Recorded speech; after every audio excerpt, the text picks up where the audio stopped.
जय हिंद मित्रों। इसमें 20 सितंबर 2023 में छपे लेख हिंदुस्तान लाइव .com में छपा हुआ है।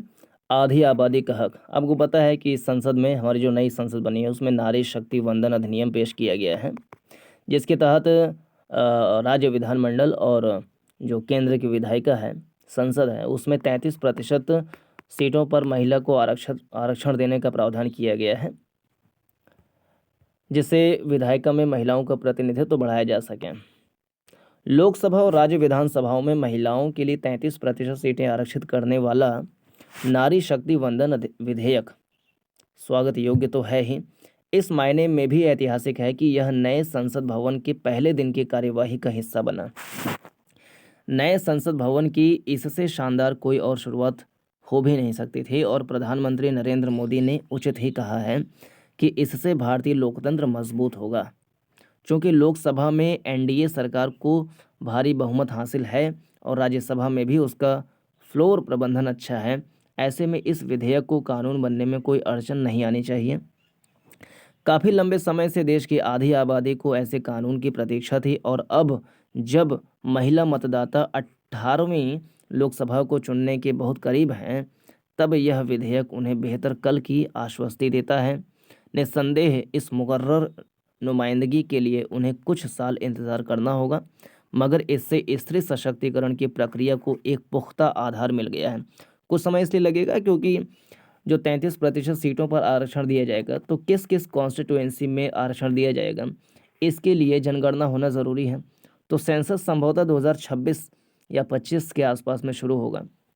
संभवतः अगर 2025 में सेंसस पूरा हो जाता है तो उसके आधार पर परिसीमन किया जाएगा, यानी सीटों का बंटवारा, सीटों की संख्या कितनी होगी, चुनाव क्षेत्र कहाँ कहाँ तक होगा, जिसको परिसीमन कहा जाता है।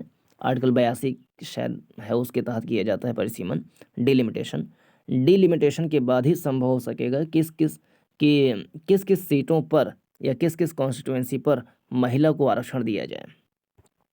और आरक्षण के भीतर भी आरक्षण का प्रावधान है, जैसे कि एससी और जो एसटी वर्ग की महिलाएं हैं, उनके लिए इस 33% आरक्षण के भीतर आरक्षण दिया गया है, क्योंकि एससी एसटी की महिलाओं का प्रतिनिधित्व और ज़्यादा बुरी स्थिति में है।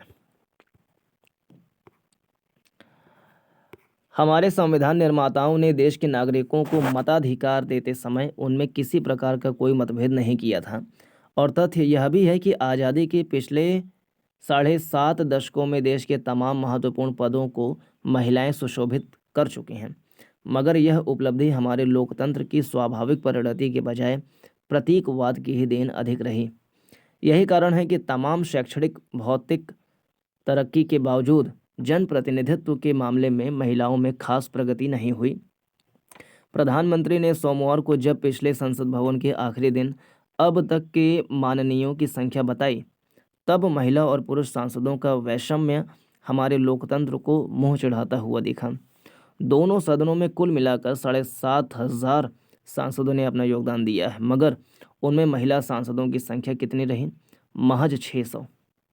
आज भी लोकसभा में महिलाओं का प्रतिनिधित्व 15% के नीचे ही है और इनमें से भी ज़्यादातर किसी न किसी रसूखदार परिवार से जुड़ी हैं।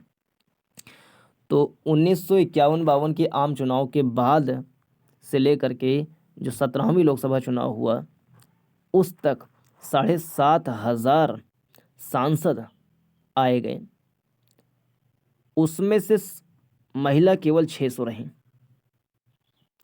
तो ये लोकतंत्र में महिलाओं की भागीदारी अच्छी नहीं है, इसको देखा जा सकता है।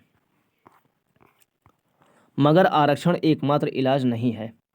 पाकिस्तान और बांग्लादेश जैसे पड़ोसी मुल्कों में वर्षों से विधायी संस्थाओं में स्त्रियों की सीटें आरक्षित रही हैं, पर वहाँ उनके हालात कैसे हैं यह बताने की ज़रूरत नहीं। खुद हमारे देश में ही पंचायती राज संस्थाओं में कई सूबों में 50% तक महिला आरक्षण लागू है, मगर मुखिया पति और पार्षद पति भी हमारे ही समाज की हकीकत है। इसलिए चुनौती राजनीतिक दलों के आगे है कि वे ज़मीनी स्तर पर महिला नेतृत्व गढ़ने की कोशिश करें।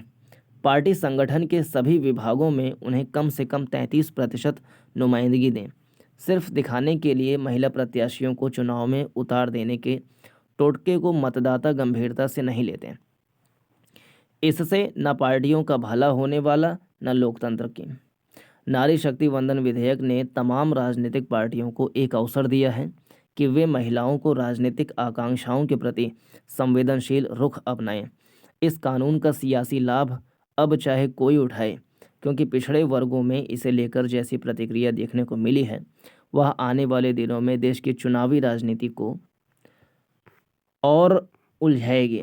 मगर फिलहाल आज़ादी के इस अमृतकाल में भारतीय स्त्रियों के लिए संभावनाओं के शीर्ष सदन का जो बड़ा पट खुला है, उसका स्वागत कीजिए।